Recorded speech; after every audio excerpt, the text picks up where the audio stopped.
अब तक अतीशी जी भी अरविंद केजरीवाल जी की तरह कह रहे थे, हमारे पास सबूत हैं, हमारे 7 एमएलए खरीदने की कोशिश की जा रही है। अब जब दिल्ली पुलिस बीजेपी की कंप्लेंट के ऊपर सबूत मांग रही है, क्राइम ब्रांच के लोग पहले अरविंद केजरीवाल जी के घर गए तो अरविंद केजरीवाल जी घर छोड़कर भाग गए। अब पता चला है कि क्राइम ब्रांच वाले अतीशी जी के पास गए कि बहन आप ही सबूत दे दीजिए, आप ही वो नंबर दे दीजिए जिसने फोन किया, हम उसको ढूंढ कर लाएं, उसके ऊपर मुकदमा दर्ज करें, उसको जेल में डालें जो तुम्हारे एमएलए को खरीदना चाहता है। अब वो भी गायब हो गई, क्योंकि ना कोई खरीदने वाला था ना कोई बिकने वाला था। ईडी से ध्यान हटाने के लिए ये एक अडंबर रचा गया था, एक जंजाल रचा गया था, जिसके अंदर अतीशी जी और अरविंद केजरीवाल जी खुद ही फंस गए हैं।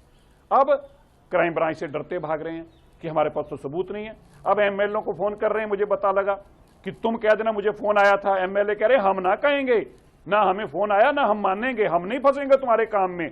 अब बेचारे इतने डरे फिर रहे हैं, घर छोड़ छोड़ के भाग रहे हैं। पर अतीशी जी जवाब तो देना पड़ेगा, किस एमएलए को फोन आया, किस नंबर से फोन आया, ये सबूत तो देना पड़ेगा, नहीं तो कार्रवाई होगी। नकली और झूठी बात करने के चक्कर में आपको भी इस मुकदमे में आना पड़ेगा। 5 सम्मन अरविंद केजरीवाल को जा चुके हैं और संवैधानिक पद पर बैठे होने के बावजूद भी वो उस सम्मन से बच रहे हैं। तो हमारा तो ये मानना है कि दिल्ली में जिस तरह से भ्रष्टाचार किया गया है शराब नीति में, और अरविंद केजरीवाल का इस तरह से भागना, ये साबित करता है कि कहीं ना कहीं इस घोटाले में उनका बहुत बड़ा हाथ है, जिससे वो बचना चाहते हैं। लेकिन जांच एजेंसी अपना काम कर रही है, जवाब तो उन्हें देना ही पड़ेगा। मैं फिर उनसे कहना चाहता हूँ कि अपने कर्मों पर ध्यान दें। अगर आपने शराब नीति नहीं बदली होती, आपने गली मोहल्लों में शराब की दुकानें नहीं खोली होती, आपने बच्चों के हाथ में एक बोतल के साथ दूसरी बोतल फ्री नहीं पकड़ाई होती, तो इस शराब नीति को बदलने की जरूरत नहीं थी।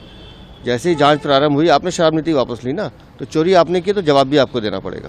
तो उसमें आगे फिर देखिए, वो जो अरविंद केजरीवाल है वो झूठ बोलने में माहिर हैं और हमेशा झूठ बोलते हैं, फिर बाद में माफ़ी मांगते हैं। इसलिए उनके इस झूठ पर हमने शिकायत की है, जिस पे उनसे जांच एजेंसी या कानून अपना काम कर रहा है। या तो वो जवाब दें, अन्यथा तथ्य सामने रखें। माफ कीजिएगा, मैं लगातार ये कह रहा हूँ, आप इसको ईडी क्यों कहते हो भाई? ये ईडी नहीं है, बीजेपी है।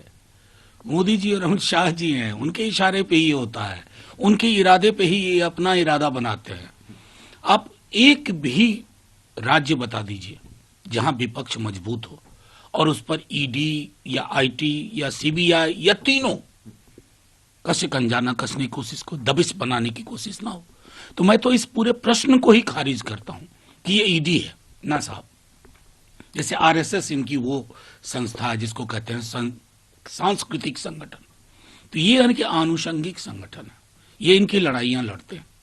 जहां कमजोर होते हैं वहां ईडी मजबूत होती है और ईडी मजबूती से प्रहार करने की कोशिश करती है। बस यही मैं पूर्ण विराम लगाता हूं।